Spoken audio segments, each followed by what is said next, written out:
Апсолутно имаме организиран пристап и со родителите се видов, најголемиот дел од родителите, и ќе продолжам да се гледам, да разговараме, да помагаме и за оние кои што се повредените, но и за оние кои што за жал ги загубија своите најмили. Со кој си се сретнал? Со најголем дел од родителите? Не лажи бе, со четворица си имаш сретнал. Видат луѓето за споредба што правеше за модуларната болница. Дај пушти го видат. И сега само за таа школа. Не бил крив. Овој па кој е крив? Кој е крив? Сега ние Кели ми Влајме кажа дека нема да дозвола за град.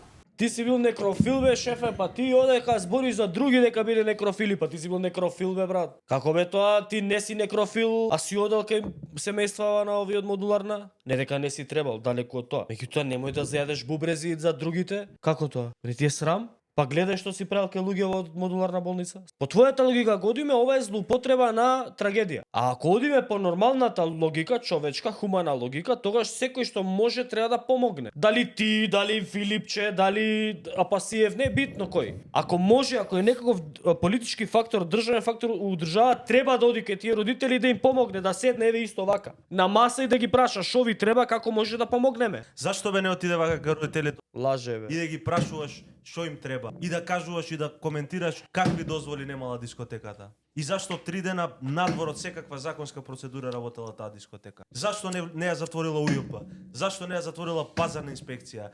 Зашто не ја спречил да ја реновира градежен инспектор? Зашто Панче Дошковски не ја затворил дискотеката?